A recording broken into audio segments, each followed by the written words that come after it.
جتنے جانور ہیں دن رات کی ٹینشن کے بعد آتے کہاں ہیں؟ ٹھکانے میں, آشیانے میں. انسان کے لیے بھی اللہ نے گھر بنائے ہیں. قرآن کے الفاظ ہیں جعل لکم من بیوتکم سکنا, کہ اللہ نے تمہارے لیے گھروں کو رہائش کی جگہ بنایا. سکنا جو ہے نا یعنی رہائش کی جگہ. اور اللہ نے یہ بھی فرمایا گھر بنتا ہے ریلیشن سے. جعل لکم من انفسکم ازواجا لتسکنوا الیہا, اللہ نے تمہارے لیے جوڑے پیدا کیے تاکہ تم سکون حاصل کرو. تو نکاح ہوتا ہے, گھر وجود میں آتا ہے, اور اللہ نے بتایا کہ یہ جو تمہارے گھر میں آئی ہے اس سے تمہیں کیا ملے گا؟ سکون ملے گا. تو پتہ چلا یہ تو سارا پروسیس ہے کس کے لیے؟ سکون کے لیے بھائی.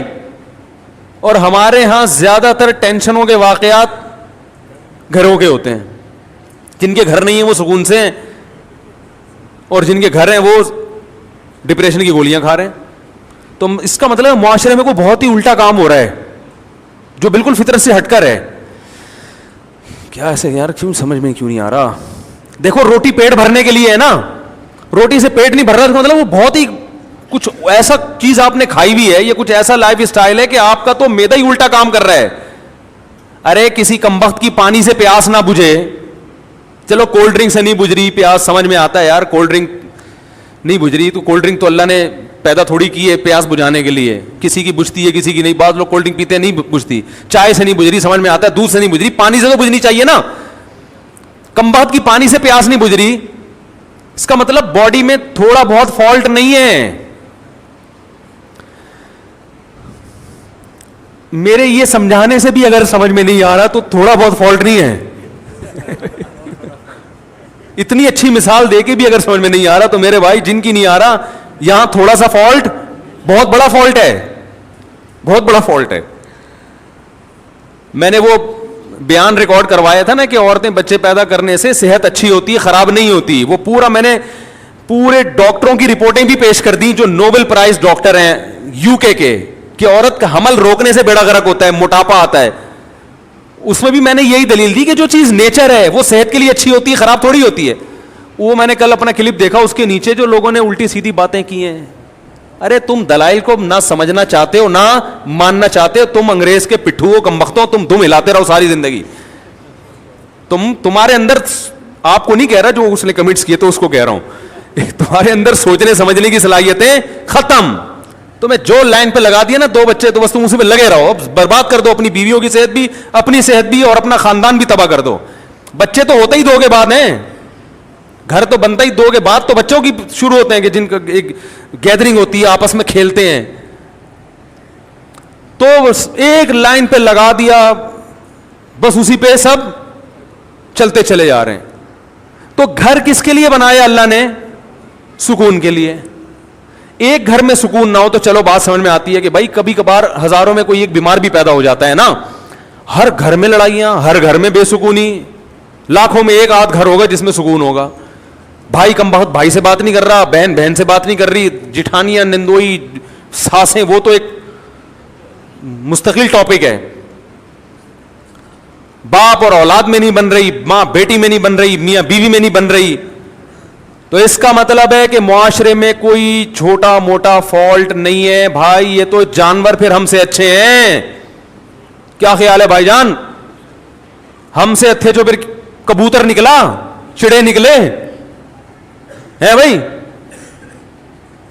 ہمیں آفس میں سکون مل رہا ہے, گھر میں نہیں مل رہا. یہ تو بہت بڑا فالٹ آ رہا ہے معاشرے میں, اور یہ ان میں تو بہت ہی زیادہ ہے جن کی ہم تقلید کرتے ہیں. تبھی وہ تو کرتے ہی نہیں نا, 40 سال تک گھر بناتے ہی نہیں ہے کہ سکون سے زندگی گزرنے دو, 40 سال کے بعد دیکھیں گے. ان کو پتا ہے کہ اگر پہلے سے کر لیا تو عذاب میں آ جائیں گے. تو اس کا مطلب اس معاشرے میں ہم سے بھی زیادہ ٹیکنیکل فالٹ ہے, کوئی بہت بڑا فالٹ ہے. تو وہ فالٹ کیا ہے؟ کیا خیال ہے, سمجھنا چاہتے ہیں؟ بہت بڑا فالٹ ہے. اور ماہر نفسیات اکثر اس فالٹ کو ہائی لائٹ نہیں کرتے کیونکہ وہ خود اس فالٹ میں مبتلا ہوتے ہیں. الحمدللہ سمجھا پا رہا ہوں اپنی بات. یہ بات سمجھ میں نہیں آ رہی, یہ بھی میں چھوڑ رہا ہوں آہستہ آہستہ. سمجھ میں آ رہی ہے بات؟ وہ اکثر اس فالٹ میں مبتلا ہیں. وہ کیا ہے فالٹ؟ کہ جب تک حقوق کا دائرہ کار متعین نہیں کیا جائے گا کبھی بھی اتحاد اور محبت پیدا نہیں ہو سکتی. اس کو ایک اور اسٹائل میں بیان کرتا ہوں, دوسرے اسٹائل میں. جب تک ظلم ختم نہیں ہوگا گھر میں محبت پیدا نہیں ہوگی, اور ظلم کو جب تک ڈیفائن نہیں کیا جائے گا کہ ظلم کی ڈیفینیشن کیا ہے, ظلم ختم ہو نہیں سکتا. نہیں آ رہی بات؟ جو مذہب کو فالو نہیں کرتے, خدا کی قسم لا الہ الا اللہ, قیامت تک الٹے لٹک کے پی ایچ ڈی کر لیں نفسیات میں, وہ ظلم کی ڈیفینیشن بیان کر ہی نہیں سکتے کہ ظلم کہتے کسے ہیں. کیونکہ ظلم کہتے ہیں کسی کا حق ادا نہ کرنا. جب آپ کو پتہ ہی نہیں ہوگا اس کا حق ہے کیا, تو ادا نہ کرنا اور کرنا کیا کیا کیا ڈیفینیشن ہوگی, پتہ کیسے چلے گا کہ حق کی ادائیگی کیا ہے اور عدم ادائیگی کیا ہے. کیونکہ حق کی ادائیگی کس کا کس پر کتنا حق ہے, کیا حق ہے, وہ نہیں ادا کرے گا تو لڑائیاں ہوں گی نا. میں سمجھ رہا ہوں کہ اس کا مجھ پر حق ہے, وہ سمجھ رہا ہے کہ ہے ہی نہیں, تو کیسے معاملہ چلے گا؟ یہ فیصلہ کون کرے گا کہ یہ مطالبہ درست ہے یا غلط ہے؟ یا تو یہ اسلام بتائے گا.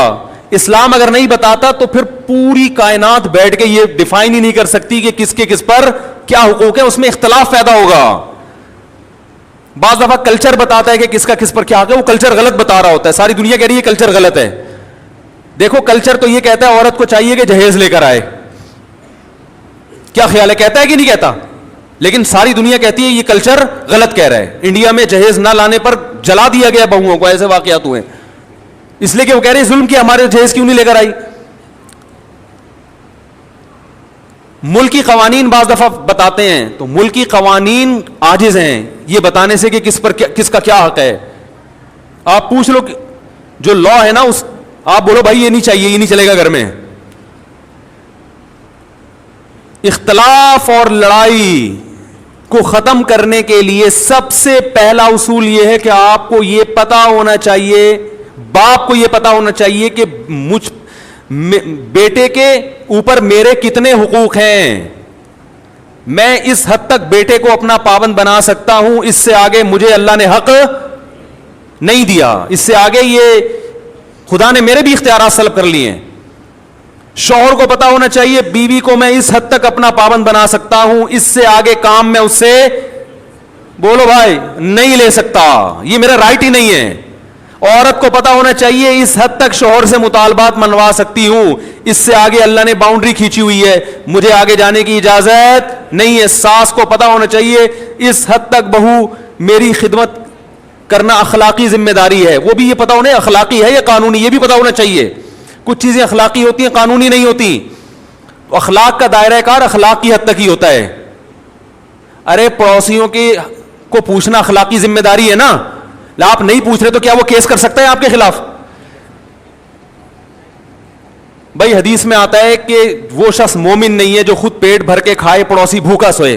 لیکن آپ پیٹ بھر کے کھا رہے ہو, پڑوسی بھوکا سو رہا ہے, گناہ ملے گا قیامت میں, لیکن اس بیس پہ پڑوسی آپ کے خلاف کیس نہیں کر سکتا, لڑ نہیں سکتا آپ سے. وہ حدیث میں تو آتا ہے تو پیٹ بھر کے کھا رہا ہے اور جو ہے نا میں بھوکا ہوں, اب گریبان پکڑ لیا, تو یہاں ظالم کون ہوگا؟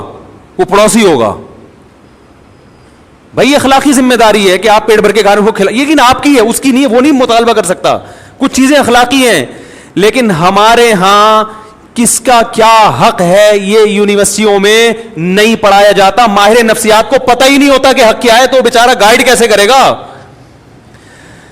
ہائے ہائے کیسے سمجھائیں. ماہر نفسیات بیچاروں کو پڑھا ہی نہیں ہوتا. اسلام پڑھیں گے تو پتہ چلے گا نا. انہوں نے تو گورے کو پڑھا ہے, گورے کو خود نہیں پتا, وہ اپنے گھروں میں سکون پیدا کر لیا. یہ نفسیات پڑھ کر آ رہے ہیں جرمنی کی یونیورسٹیوں میں, اور وہاں سے سیکھ رہے ہیں کہ گھروں میں جوڑ کیسے پیدا ہو. جنہوں نے ان کو پڑھایا اس پروفیسر سے پوچھو کہ تمہارے گھر میں جوڑ ہے, وہ کہے گا میرا تو گھر ہی نہیں ہے, اور اس لیے نہیں ہے مجھے پتا تھا گھر ہوگا تو پھٹے ہوں گے. تو ہم نے کہا بھی 55 سال میں کریں گے شادی, وہ تمہیں بتائے گا گھروں میں جوڑ کیسے پیدا ہو. یار کیا تو رینجرز کا کیس ہے بھائی, خطرناک کیس بنانے والا ہوں آپ کے خلاف. سارے مسائل یہاں سے کھڑے ہو رہے ہیں, گھروں میں جھگڑے, لڑائی, دفتروں میں. بھائی آپ کو پتہ ہی نہیں ہے کہ میں کہاں تک جا سکتا ہوں. دیکھو فوج میں پھڈے کم ہوتے ہیں, پولیس میں بھی, تھانے میں پھڈے کم ہوتے ہیں. وجہ اس کی یہ کہ ایک رنگ روٹ کو پتا ہے کہ آفیسر کی بات میں نے ماننی ہے, کن باتوں کو ماننا ہے اور کون سی بات ایسی ہے جو میرے اوپر لازم نہیں ہے. اگر کوئی آفیسر میرے سے گھر سے پوچھا لگوانا شروع کر دے تو یہ میرے اوپر, اور آفیسر کو پتا ہے کہ میں نے یہ شروع کر دیا تو میرے خلاف کیس بھی ہو سکتا ہے. تو پھڈوں کا ریشو فوج میں, پولیس میں سب سے کم ہے, کیونکہ قانون ہے, ان کو لکھا ہوا ہے کہ یہ ذمہ داری ہے. دفتروں میں بھی پھڈے اکثر کم ہوتے ہیں, کیونکہ باس کو پتا ہے کہ یہ امپلائی میرا کتنا تابع ہے, اس کو تنخواہ اس چیز ریٹرن میں لکھا ہوا ہوتا ہے کہ بھائی تجھے اس چیز کی تنخواہ مل رہی ہے, تو نے اتنے بجے آنا ہے, یہ کام کر کے دینا ہے, کرے گا تو میری بلا سے, تو شکل کا اچھا ہے برا ہے بھائی, تجھے ملیریا ہے, تجھے ٹی بی ہے, تجھے کیا ہے, تو نے پولیو کی ویکسینیشن کروائی ہوئی ہے کہ نہیں کروائی ہوئی, مجھے میری ہیڈ ایک نہیں ہے. یہی ہوتا ہے نا بھائی, یہ کام ہے, یہ کر کے دو گے تو تنخواہ ملے گی, نہیں تو پتلی گلی سے نکلو. اس لیے وہاں بھی پھڈوں کا ریشو کیا ہے, وہاں پھڈے ہوتے ہیں غیبتوں کی وجہ سے. وہ باس, وہ دیکھو وہ چمچا بنا ہوا ہے, اس کو تنخواہ بڑھا دی ہم کیونکہ ایمانداری سے کام کر رہے ہیں, ہماری تو تنخواہ نہیں بڑھ رہی. یہ اتنے اور بھی باتوں کی حد تک ہوتا ہے. ایسا نہیں ہوتا کہ کمپنی بند ہو جائے پھڈوں کی وجہ سے, صرف باتیں کریں گے. وہ تو شوق ہے مسلمانوں کو باتیں کرنے کا, کیونکہ کام تو ہوتا ہے گورنمنٹ کے اداروں میں ہی زیادہ ہوتا ہے نا, کیونکہ وہاں تو کام ہی نہیں ہوتا, تو باتیں کر کے ٹائم پاس کرنا ہوتا ہے. لیکن گھروں کے جو پھڈے ہوتے ہیں وہ خطرناک, چاقو نکل آتے ہیں, چھریاں نکل آتی ہیں, 2 سال تک بھائی سے بات ہی نہیں کر رہا, طلاقیں ہو جاتی ہیں, بچے رول جاتے ہیں, ڈپریشن میں چلے جاتے ہیں. ہم نے نہیں دیکھا کوئی باس کی وجہ سے ڈپریشن میں گیا ہو. ایسے میاں بہت دیکھے ہیں جو بیوی کی وجہ سے, عورتیں شوہر کی وجہ سے, بہویں ساس کی وجہ سے, ساس اپنی ساس کی وجہ سے. آپ کہنے والے تھے ساس بہو کی وجہ سے, اب تک ایسی رپورٹ آئی نہیں ہے, وہ چھوڑیں بھی زیادہ. تو خود سمجھدار ہیں آپ لوگ. وہ ساس بھی ڈپریشن میں آتی ہے, لیکن وہ کس کی وجہ سے, اپنی ساس نے اس کو ڈپریشن کا مریض بنا کے دنیا سے گئی ہوتی ہے, تو وہ آگے پارسل کر رہی ہوتی ہے یہ امانت بہو کی طرف, ٹھیک کہ مجھے جو وراثت میں ڈپریشن ملی تھی وہ میں پوری کہاں ٹرانسفر کر رہی ہوں, بہو کو. اب جب جھگڑے ہوتے ہیں ساس بہو کے بہت, ہم کہتے ہیں بھائی الگ کرو, تو ماں باپ پھر غیرت کے تانے, ہم نے دودھ پلایا جوان کر دیا, الگ ہو رہے ہو. حالانکہ یہ ماں باپ کا رائٹ نہیں ہے, یہ آپ کا حق ہی نہیں ہے. بیٹا جوان ہو گیا, بالکل الگ رہ سکتا ہے, وہ نہ رہے اچھی بات ہے, ساتھ میں جو برکت ہے وہ الگ, لیکن یہ وہی ہے اخلاقی کچھ اور چیزیں ہوتی ہیں. لیکن پڑوسی گریبان تھوڑی پکڑ سکتا ہے آپ کا کہ بھئی حدیث میں آتا ہے تو مجھے کھلایا کرو, تو کھلاؤ. تو ماہر نفسیات سے گزارش ہے, جب لوگوں کو موٹیویٹ کیا کریں. کچھ اچھے بھی ہیں الحمدللہ, ہر جگہ اچھے برے بھی ہوتے ہیں, اچھے تو سارے ہی ہیں, لیکن بہت سی چیزوں میں بیچاروں کے پاس خود گائیڈنس نہیں ہوتی, گائیڈنس نہیں ہوتی. وہ انگلش کے الفاظ گھما رہے ہوتے ہیں ایکچولی یوں وغیرہ وغیرہ, مجھے تو اتنی انگلش نہیں آتی. تو بات صحیح ہونی چاہیے, چاہے انگلش میں ہو یا اردو میں ہو یا پنجابی میں ہو. لوگ زبان کو دیکھ رہے ہیں آج کل, اسٹائل کو دیکھ رہے ہیں, باتوں کو, کیونکہ فلموں کا دور ہے نا, ڈراموں کا دور ہے, جس کے اسٹائل اچھے لوگ متاثر ہو رہے ہیں, بات کو تو دیکھ نہیں رہے. بات بھی ہو اسٹائل بھی ہو پھر مزہ ہے. کیا خیال ہے, بات بھی ہو اور اسٹائل بھی ہو, اور اگر اسٹائل نہیں ہے تو بات کو زیادہ فوکس کرنا چاہیے. اسٹائل کی اتنی ویلیو نہیں ہے, لیکن بات بہرحال صحیح ہونی چاہیے. تو آپ کو یہ پتا ہونا چاہیے کہ میرے ماتحت جو لوگ ہیں, میں ان کو اس حد تک پابند بنا سکتا ہوں, اس سے زیادہ شریعت نے مجھے حق بولو نہیں دی. یہ سب سے پہلے والدین پر آتا ہے. ہمارے یہاں پتہ ہے سسٹم کیا چل رہا ہے, جس کی لاٹھی اس کی بھینس. بیٹا فرما بردار ہوگا تو باپ اس کو نچوڑ لے گا, بولے کہ ہر بات مانتا ہے, تو اس کی یہی غلطی ہے کہ ہر بات مانتا ہے کم وقت. کہیں نو کر دے تو باپ بیٹے کے کو پورے معاشرے میں ذلیل کر دیتا ہے, میرا بیٹا میری بات نہیں مان رہا. ارے وہ ہر بات مان رہا ہے. ایک دفعہ ایک ابا آئے مجھے کہنے لگے میرا بیٹا یہ میرا, میں نے کہا یار ایسے بیٹے آج کل آرڈر پہ نہیں ملتے, اتنا نیک ہے. ایک چیز میں اگر اس نے انکار کر دیا اور وہ اس کا حق بھی ہے, تو آپ کو تو کہنا چاہیے بیٹا میں یعنی آپ کو تو اس کا دل جیتنا چاہیے, لیکن چونکہ بیٹا فرما بردار مل گیا تو ابا اس کو پوری طرح نچوڑ رہے ہیں. اگر وہی نافرمان ہوتا تو ابا کہتے صرف 100 میں سے 1 بھی مان لے تو میں خوش ہو جاؤں گا. سیزن یہ چل رہا ہے, صحیح ہے نا, موسم چلتا ہے نا, ابھی آم کا موسم ختم, انگور آ گئے, تو سیزن ہوتا ہے نا, جب انگور ہے تو ہر جگہ انگور ہی انگور نظر آئیں گے آپ کو. اور یہی حال ابا کا ہے. جب تک ابا آپ کی مجبوری ہیں, آپ کے ابا بہت اچھے, پیسے نکلوانے ان سے, جہاں ابا کی ضرورت نہیں رہی وہاں ابا سے زیادہ ٹینشن والا آپ کے گھر میں. جب ابا بوڑھے ہوتے ہیں تو کیسا ستایا جاتا ہے ان کو, یہ ہمارے معاشرے میں اکثر ہوتا ہے. بوڑھا ہونے کی دیر ہوتی ہے بیچارے کی, وہ کھانستا ہوا بھی برا لگ رہا ہوتا ہے, ہر چیز میں وہ کیا لگ رہا ہوتا ہے, برا, یہ جائے گا کب. اور باقی حقوق کو اسی پر قیاس کر لیں.